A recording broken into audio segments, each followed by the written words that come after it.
medicine and within finals as well. So because it's obviously orthopedics, it's obviously pediatrics, and then again with finals specifically, there's a handful of conditions you need to know in different levels of detail. So before going any further, it's important to note that this session will largely just be covering what is UK national guidance, and then specifically again the general undergraduate medical school curriculums for finals, which a lot of them overlap. So what we're going to cover today is the main emergency. I mean, a lot of these things are urgent problems anyway, but the main emergency in pediatric orthopedics, which is septic arthritis. We'll do some MCQs along the way, and then we'll look at in different levels of detail what I think is relevant to our finals curriculum in Liverpool. Oh yeah. In no particular order. It's just starting. Effectively and tackling MCQs effectively too. So, oh, there you go. Whoop, whoop. That's the sound of the ambulance because it's the first question with relation to pediatric orthopedics. So, a 2-year-old child comes to the emergency department of right knee pain and irritability. She had recently recovered from a viral respiratory tract infection and is apyrexial and asymptomatic now. On examination, the joint is painful to move but not hot or erythematous, and she is able to weight bear. Blood results show the following. So to make it even easier, you can see here that hemoglobin levels are normal. And within the platelets are slightly high, white cell count is slightly high, and then C-reactive protein and ESR is also high. So here are the following answers. So if Amber opens up the poll, you should be able to just vote on whichever answer that you think is the answer to this question for question 1. Yeah, so try your best to answer it, and as soon as enough people have answered, then I'll stop the poll. And don't be afraid, it's anonymous as well, so you can literally like tap anything for the fun of it from the poll, and it'll be fine. Don't worry.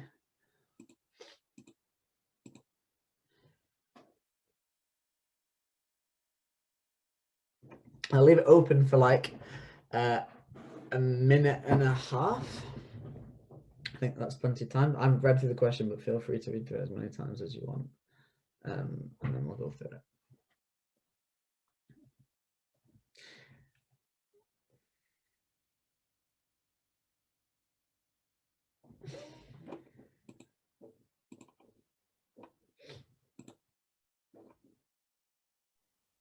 Hi guys, we are aware of the little issue that you have to answer all 4, so that's fine. Just answer the first one as you think is correct, and then just the random answer for the next ones. It's fine; they won't count. Yeah, cool. Just worry about the first question. Everything else doesn't matter for now. Cool, awesome. Got good answers there. So I'm gonna end the poll in 5, 4, 3, 2, 1. Cool. So let's see. So 59% of you put transient synovitis, 38% put septic arthritis, and 3% put acute Perthes disease. So the answer was transient synovitis. So most of you got it correct, and I'll show you exactly why. So Talipes will come through later, is basically clubfoot. It's a type of deformity of the ankle. Osgood-Schlatter's disease is basically a protuberance from the tibial tuberosity. So it's like this painful swelling that sporty teenagers get often when they're playing a lot of sports. Acute Perthes disease is made up. There's no such thing. Perthes disease is a chronic condition. And the answer was transient synovitis because of these things here. So it's a tricky question because I did put septic arthritis as one of the things we'll be teaching today, and that's what we'll go on to. But these are the reasons why it isn't septic arthritis. So recently recovered from a viral respiratory tract infection is really important. Transient synovitis is a transient self-limiting inflammation of a joint, usually the hip or knee. And in the history, there's typically a viral respiratory tract infection.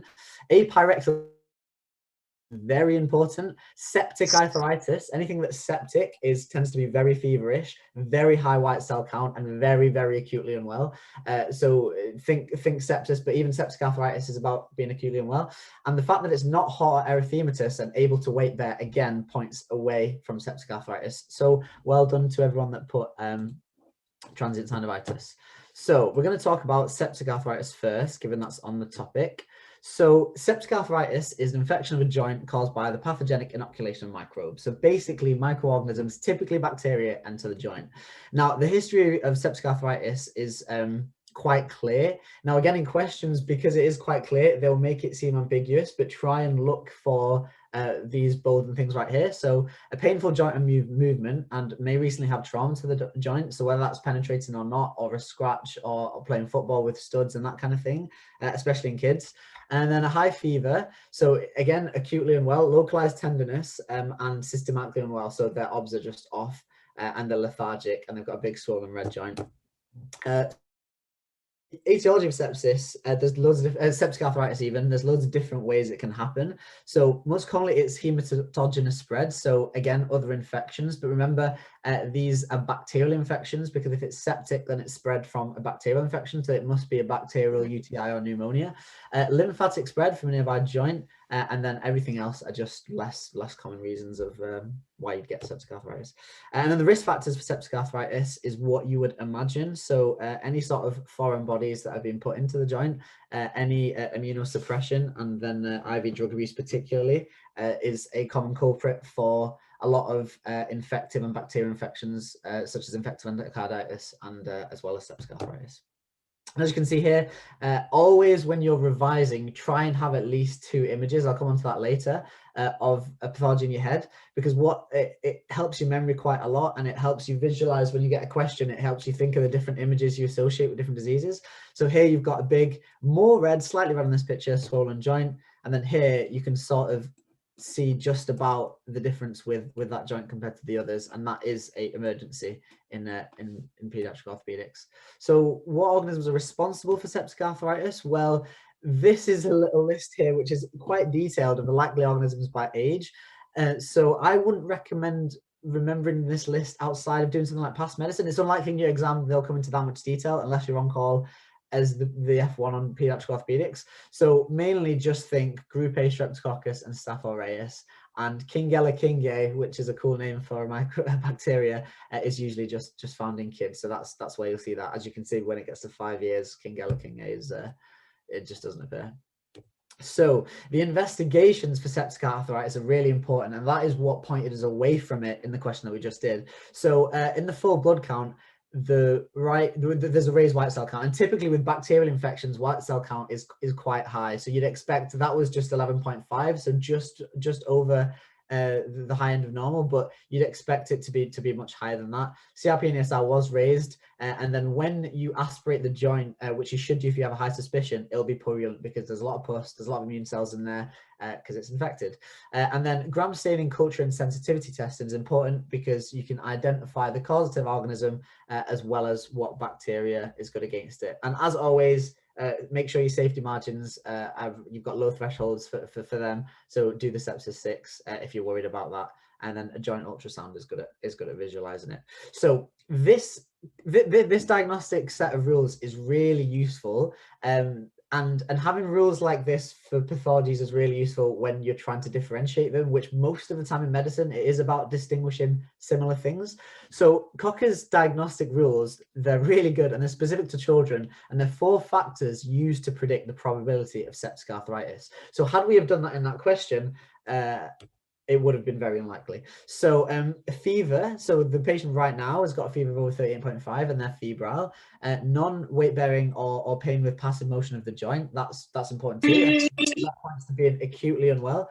And then having a raised ESR above that threshold and a raised white cell count above that threshold. Again, think bacterial infection, white cells will be quite responding to that. So the cool thing about this is once you get to at least 2, the probability that it's septic arthritis is very high, and then 3, you're getting close to certain. So again, I would sum up identifying septic arthritis as a big swollen red joint that hurts a lot on passive motion, you can't weight bear, and the patient is acutely unwell. And so because it's an emergency, it's very important we know the management for it. So again, there's what's real and there's what's ideal. So ideally a joint aspiration should be obtained because you can work out what organisms they are and what antibiotics would be good. But if not, then empirical antibiotics, meaning that you just treat with broad spectrum, and you need to cover for gram-positive cocci because they're the common culprits. So flucloxacillin or clindamycin if penicillin allergic.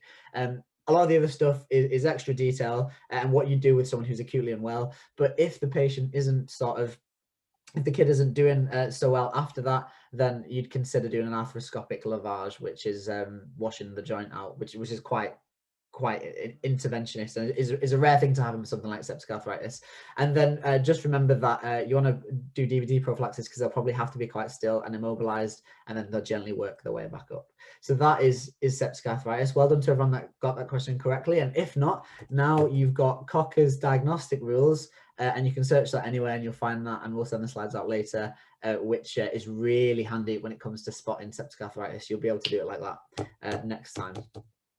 So what is transient synovitis for anyone that didn't know? So again, this isn't strictly pediatric orthopedics, but it's good to know because this is a common question where they try and slip you up. So all transient synovitis is transient, meaning it comes and goes, and synovitis, an itis being an inflammation of the synovial joint, so the joint.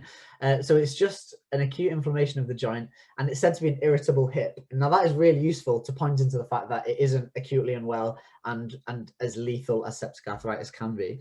And again, with demographic, 2 to 10 years is most common, acute hip pain, and there's always going to be a history of a viral infection. If that's not there, then it will be the fact that it isn't as acutely unwell as septic arthritis is. And again, it's a self-limiting thing, but remember, index of suspicion, use Cocker's criteria, and if you're working on the ward and you use Cocker's criteria, then you've justified why you're doing a certain thing. And when you work on the wards in the early stages, we need every criteria we can get so people can understand our justifications for doing the things that we do.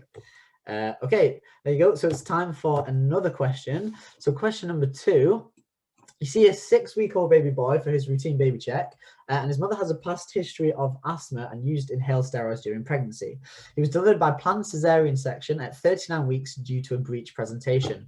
His birth weight was 3.1 kilograms. So which of the following conditions is it increased risk of? So if Amber opens up the poll for question 2, I'd like everyone to tell me. There we go, and we've just got that question. So I'll give you around a minute and a half to decide what you think that this question is. So think about how we bolded the certain aspects of the question. So when you answer questions, try and have each of the answers under a little heading and the different things that go under that heading, and which thing do you think it justifies the most.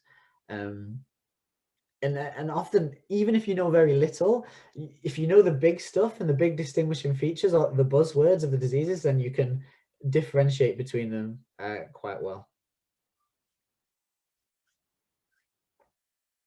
Cool. A lot of people answered far more faster than before.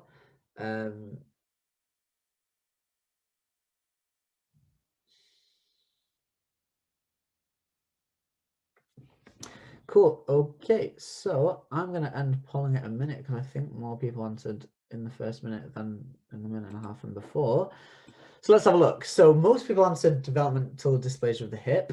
Some people answered so septic arthritis. So why isn't it septic arthritis? Now, so all this is really saying is it's giving you a history, and it's saying what does this point to the biggest risk of? So this is about knowing risk factors for one of the 5 conditions that we have here, right? So Perthes disease, Perthes disease is idiopathic, so we don't actually know what causes it. So to say that any of these have risk factors wouldn't be an accurate statement. Talipes, that is potentially possible, but the fact that it's specifically planned cesarean and the fact that it's again, this is what you get from answering more questions. So the fact that it's a planned cesarean presentation and the birth weight, and also the fact that this condition is more associated with the other conditions because of screening and things like that. And then acetabular syndrome, that's completely made up. I thought it sounded cool, but you're right. Developmental dysplasia of the hip was the correct answer. And these are the reasons why I thought it was the correct answer. So the fact it was a 6-week-old baby boy for his routine baby check.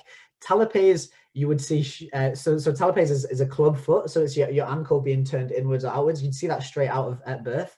But the fact it's on a routine baby check is almost certain that it is DDH that it's identified. And the fact that it will come onto that later, it was planned by a cesarean section puts at increased risk of that. So well done. So DDH. So this is a condition that babies are born with, where they develop unstable hips that have a tendency or potential for subluxation or dislocation. So the way that you'd find DDH is a newborn screening, or they present later with some things that would be suspicious because they're starting to develop and they're starting to use their legs. So the most important sort of buzzwords when it comes to DDH are these two tests here, and you can identify these at birth or the 6 to 8 week old check. So we've got Barlow's test. So think of Barlow's test as moving straight and back, B for back. So it's, let's see if this picture will pull up. So it's moving the hip back and straight, which dislocates the hip. Now that seems quite mean for the baby, but again, the hip's already in that state, and this is just confirming to us so we can do something about it. So you'll hear or feel a little clunk as it comes out, and then Ortolani's test is from out to in, and again, Barlow's back, and Ortolani's out to in, and that returns the hip, and that shows that it's positive. So, risk factors for DDH are as follows. So again, females are 6 times more likely to get it. When you get risk factors that are that much in terms of the sex distribution, then you can then use that to back up your argument for an answer. But be wary of that, because again, in most questions, is most likely in terms of the questions of the the past few years is most likely going to be one of two. So don't use that too much in terms of distinguishing answers. Breech presentation, very important. Positive family history is very important, and oligohydramnios again is very important. Having a small amount of amniotic fluid restricts growth and things like that. Now, screening for DDH is really important, and I'll come to talk about how and why we know more about certain diseases at finals and less about others. So this is one thing that is specific to DDH that's important to know. So the following infants require routine ultrasound. So 1st degree family history of hip problems in early life is very important. And again, that's quite a clear history there. Breech presentation at 36 weeks or after, irrespective of birth presentation or delivery, is very important. So if the baby is breached at 36 weeks, no matter what happens after that, they need to be screened for DDH. So again, questions will try and get you, and note that down, that they'll be breached at 36 weeks, but then it might just be like, oh, suddenly everything was okay, still screen for DDH. Multiple pregnancy, very important. Again, think in terms of grouping all this as restrictions for restricting the baby's hips during development. And again, Barlow's and Ortolani's. Cool. So have a look. Cool. So in terms of investigations, again, I would suggest when you're revising to put in what qualifies for certain investigations first. So you're thinking like a flowchart. So then when you see a question and you can go back to the month, you can see what to do. So the first line for people who are, or kids, babies, who are under 4.5 months is a hip ultrasound. And then after that, it's a hip or pelvic x-ray. And then in terms of management, you'll never forget this image because it's adorable. You can most spontaneously resolve, but then anyone under 6 months, because they've got the capacity to growth, you can use a Pavlik harness, which adjusts for growth, and you can sort of adjust that as they grow older to keep it growing inside the socket, the acetabular socket. And then above 6 months, or if the harness fails, then surgery is required. And that is all I knew for DDH at a finals level. So the ambulance is coming in, these emergencies keep coming, we've got to stay sharp. So question number 3, a 6-year-old is brought in by his mother who's concerned he's been experiencing pain in his right hip for 6 weeks. He reports the pain has been progressively worsening and is waking him up at night. For the last week, he's noticed a slight limp and difficulty in getting out of the car and the bath. Now, what is the best description of the underlying mechanism of the problem? So first, we've got to get to the diagnosis, and then we've got to be able to describe what it is. So if Amber opens up the poll for this question, cool. So what do we think is the explanation for what is behind this question?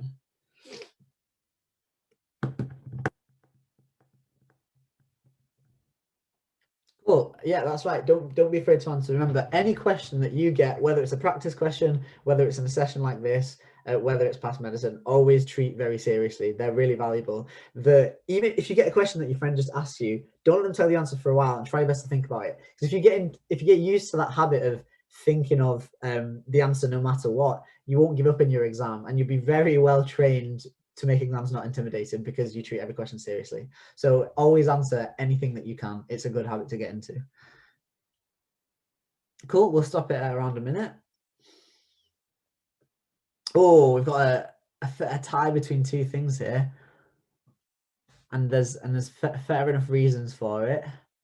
But maybe one thing gives it away. So, just about. Okay, so let's look at it here. So there's experiencing pain in his hip for the past 6 weeks. So it's a 6-year-old and it's a he, so it's male, right? So we know that it's male, 6 years old, and there's some chronic pain that's progressing and waking up at night. And now we've got a limp.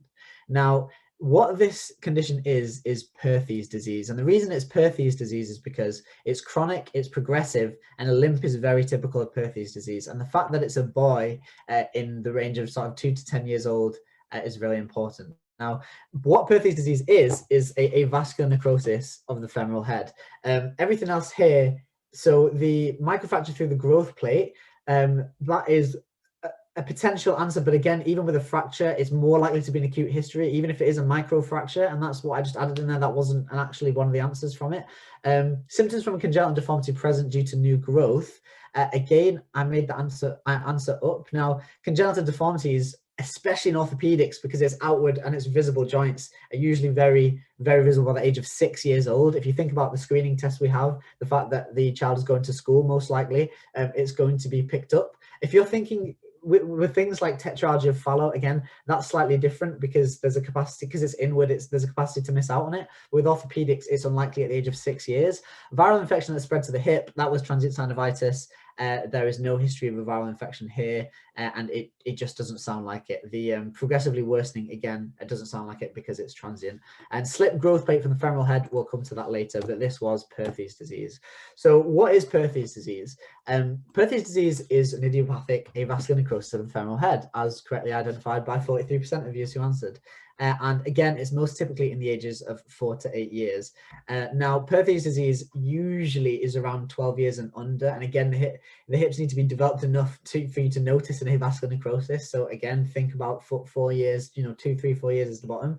And again, progressive hip pain over a few weeks, limp, stiffness, and reduced hip range of motion are important features of Perthes disease. So, in terms of X-ray, is the modality here, because an avascular necrosis, destruction of the femoral head of something that's bony, will come up quite clearly. And early changes include waning of joint space, and then later changes include decreased femoral head. So think of it as literally a bone infarction. As you think of the heart dying off, think of the bone dying off in this case, which is what it looks like here. And even if you've not recently seen a normal hip, you can tell this is abnormal because you can see the growth plates at the sides, at the lateral sides of the femurs there, because that's what that gap is there. But then there needs to be a ball as the head of the femur, and oh no, that's fine. Yeah, and because that's clearly not round and that's not fitting in the socket like a ball and socket, you can see that it's just destroyed and it's just worn away. And the complications naturally are osteoarthritis because there's a loss of joint space, and again, the joint just isn't going to, move anywhere freely or as painlessly as it does normally. Now, with Perthes disease, because it is a rare condition, it usually will come up just in terms of diagnosing it and nothing else, but very rarely it does come up in terms of how to manage it. But again, it's just surgery. If they're less than 6 years old, you can observe them because there's still a capacity to grow. So you need to find out when they've completed the course of growth to be able to do any surgical changes. And then any surgical management would be following that, basically. But again, Perthes disease, don't go into too much detail about it. It's usually just a spot diagnosis kind of thing. It's usually, again, can you differentiate it from other things? Here are 2 names of certain types of classifying Perthes disease, if that's useful to you. But in terms of UK finals, not largely. Okay, so we've arrived at another question.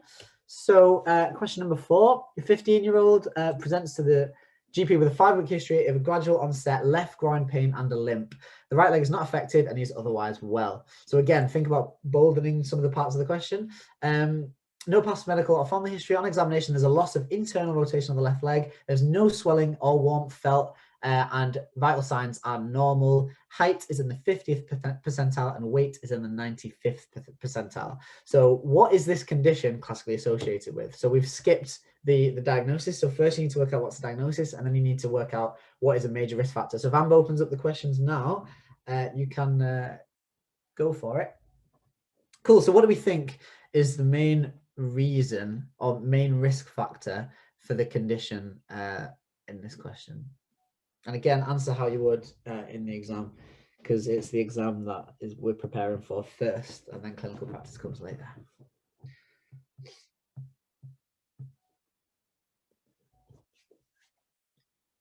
Fantastic. Look at that. You're answering fast. That's how we want to behave in an exam.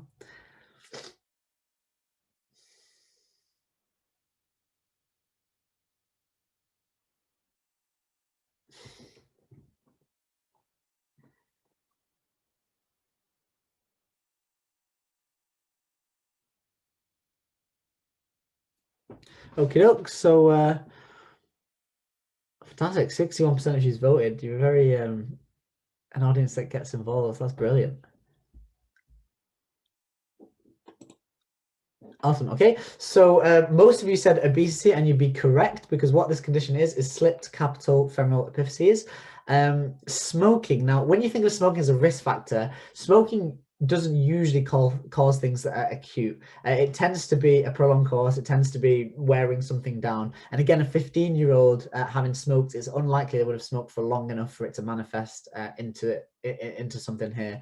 A congenital deformity, again, it's unlikely. When it comes to orthopedics, again, think congenital deformities, you know, they're outward. You're more likely to pick them up on screening. That's why we do it. Internal deformities, again, like tetralogy and Paediatrics and some other organ-based deformities, you might not pick up on the outside. Maybe you wouldn't spot it up until then. Overweighted parents, I just put that in because that's a very common theme in pediatrics clinically, but in questions not so much. And the result of a surgical complication, there's no history of surgery.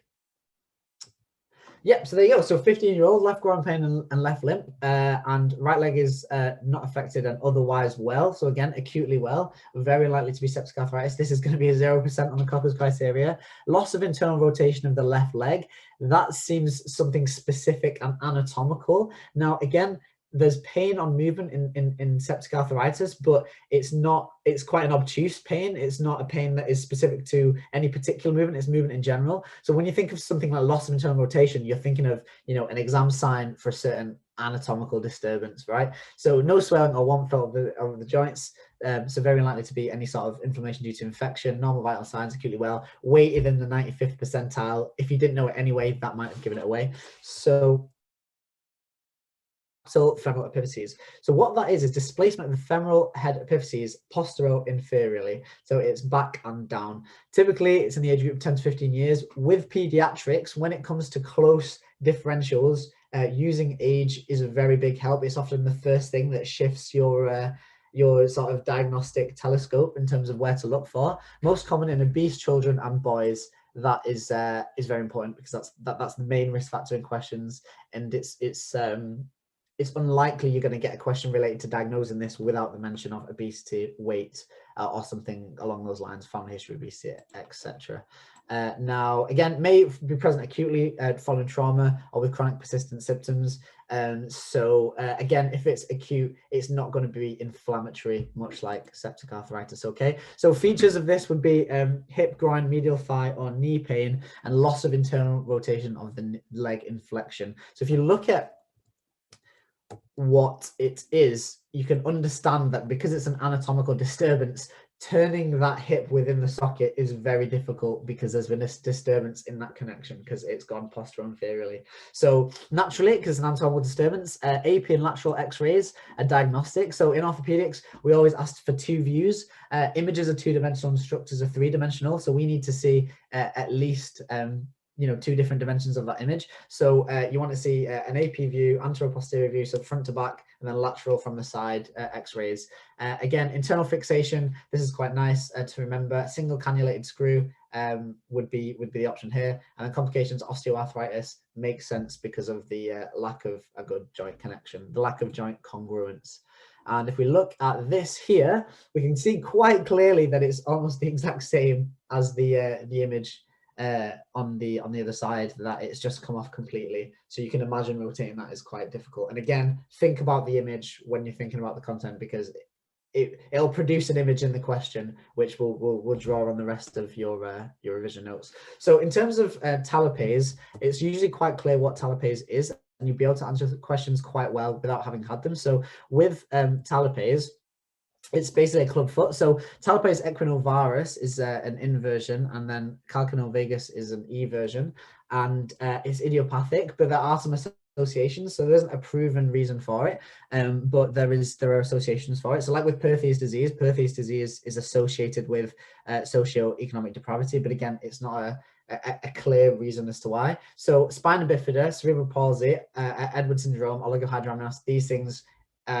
limit anatomical development and make sense when you consider those associations again. And yeah, oligohydramnios, the same reason as DDH, little amniotic fluid, so little room for development. So with talipes is a clinical diagnosis, because as you look at the image, it's very clear as to what it is. Imaging isn't usually needed. So there's different methods of management. This is quite a lot of detail. I just happened to find this Paediatric LPs interesting, so I've included it here because I did it in my revision. But again, it's going to be some sort of surgical manipulation to release the tense forces that it's developed under. So there'll be muscles keeping them together. So Salter-Harris fractures was the last of the topics that we did. So in pediatrics, there's a lot of things that, you know, is the same in adults in terms of different fractures, but certain fractures affect pediatrics and affect children more. So obviously with adults, they've got completed growth plate, so they're not going to get a fracture through the growth plate. This is quite a big topic, summarized here quite well. So the in terms of the Salter-Harris classification, it's a fracture going through the growth plate. Now, in terms of type 1, you can see ever so slightly in the image here that there's a little sort of blue line representing the growth plate, and you can see it's come apart from the growth plate there because it's gone straight across. They're usually, that and type 5 are usually the hardest to spot, as it makes sense. But then if you look at type 2, type 3 and type 4, you can see it's quite clear. And again, this mnemonic is quite useful here. Salter for straight across, above, below, through and crush. And again, the higher the Salter-Harris grade, the more likely it's going to disturb growth. So that is quite a specialist thing, but if it does come up, this mnemonic should save you, because it should only ever be identifying what the fracture is.